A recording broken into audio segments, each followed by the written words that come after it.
Hai, tahukah kamu bahwa orang kaya menggunakan utang untuk menjadi lebih kaya? Kamu mungkin berpikir bahwa utang itu buruk, tetapi bagi orang kaya, utang justru merupakan tools yang sangat kuat. Kedengarannya gila bukan? Pertama, mari kita pahami apa itu utang. Utang adalah ketika kamu meminjam uang. Orang tua kita sering mengatakan bahwa berutang itu selalu buruk, tetapi hal ini tidak berlaku bagi orang kaya. Kenapa? Karena ada dua jenis utang. Ada utang baik, yaitu ketika kamu meminjam uang untuk membeli sesuatu yang bisa menghasilkan lebih banyak uang. Bayangkan kamu mengambil pinjaman untuk membeli properti yang kemudian bisa disewakan dan menghasilkan uang setiap bulan. Dan ada utang buruk, yaitu ketika kamu meminjam uang untuk membeli sesuatu yang tidak menghasilkan uang. Seperti menggunakan kartu kredit untuk membeli smartphone terbaru. Itu tidak membantu keuanganmu bertumbuh. Sederhananya, orang kaya menggunakan utang baik untuk membeli aset yang bisa menghasilkan lebih banyak uang. Alih-alih menggunakan uang mereka sendiri, mereka meminjam uang dan menginvestasikannya ke dalam aset seperti properti, saham, atau bisnis untuk menghasilkan keuntungan. Mereka memastikan bahwa pendapatan bulanan dari investasi ini lebih tinggi dari cicilan utang mereka, sehingga mereka bisa memperoleh keuntungan tanpa mengeluarkan uang sendiri. Selain itu, orang kaya juga tidak suka membayar pajak dalam jumlah besar. Karena utang bukan termasuk pendapatan, dan karena mereka tetap harus membayar bunga atas utang tersebut, maka utang tidak dikenakan pajak, sehingga bebannya lebih ringan.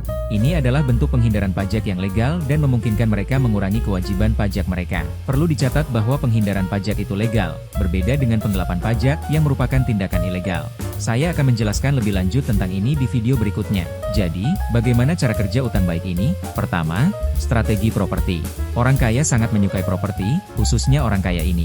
Mereka menggunakan sesuatu yang disebut hipotek, yaitu pinjaman besar dari bank untuk membeli rumah. Contohnya, Robert Kiyosaki membeli rumah dengan hipotek dan menyewakannya. Jika harga rumah 3 miliar rupiah, ia bisa mengambil hipotek sebesar 3 miliar rupiah dengan bunga 5% per tahun, menghasilkan cicilan bulanan sekitar 20 juta rupiah. Kemudian, ia menyewakan rumah tersebut seharga 22 juta rupiah per bulan. Penyewa yang membayar sewa secara tidak langsung menutupi cicilan hipoteknya, dan ia masih mendapat keuntungan 2 juta rupiah per bulan.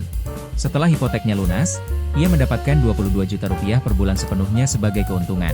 Semua itu dilakukan tanpa mengeluarkan uangnya sendiri. Selain itu, jika nilai rumah meningkat, ia akan mendapatkan keuntungan lebih besar.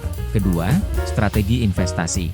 Orang kaya meminjam uang dengan suku bunga 7% dan menginvestasikannya di tempat yang bisa memberikan keuntungan 15%. Contohnya, jika ia meminjam 1 miliar rupiah dengan bunga 7%, maka ia harus membayar bunga 70 juta rupiah per tahun. Jika investasi tersebut menghasilkan 15% keuntungan, ia memperoleh 150 juta rupiah. Setelah dikurangi bunga 70 juta rupiah, ia masih mendapat keuntungan 80 juta rupiah.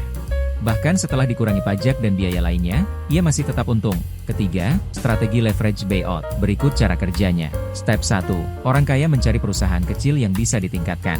Step 2. Lalu meminjam uang dalam jumlah besar untuk membeli perusahaan itu. Step 3. Ia bekerja keras meningkatkan performa bisnis, dan laba perusahaan digunakan untuk melunasi utang. Step 4. Setelah perusahaan sehat dan bebas utang, lalu menjual perusahaan itu dengan harga lebih tinggi dari harga belinya. Mungkin kamu bertanya-tanya, kenapa orang kaya lebih suka berutang daripada menggunakan uang mereka sendiri? Seperti yang sudah dijelaskan, mereka tidak perlu bayar pajak atas utang, dan mereka juga tidak perlu mengeluarkan uang pribadi untuk menghasilkan lebih banyak uang. Ini seperti mengakses uang gratis. Namun, menggunakan utang bukan berarti tanpa risiko. Jika nilai properti turun atau bisnis gagal, mereka bisa merugi dan kesulitan membayar pinjaman. Itulah sebabnya orang kaya menyebar investasinya dan memastikan bahwa mereka paham betul risiko utangnya. Contoh nyata, Elon Musk. Dia adalah salah satu orang terkaya di dunia, tetapi ia memiliki sangat sedikit uang tunai. Para ahli keuangan selalu bilang, jangan biarkan uangmu menganggur di rekening bank, buatlah uang itu bekerja. Elon Musk benar-benar menjalankan prinsip ini. Sebagian besar kekayaannya bukan dalam bentuk uang tunai, tapi dalam bentuk saham di Tesla dan SpaceX. Faktanya, ia pernah meminjam uang dari bank untuk kebutuhan sehari-hari. Kenapa Elon Musk tidak jual saja sahamnya? Karena jika ia menjual sahamnya, ia bisa kehilangan kontrol atas perusahaannya. Kalau kamu ingin saya buat video lain yang membahas topik ini lebih dalam, jangan lupa like dan subscribe. Terima kasih sudah menonton.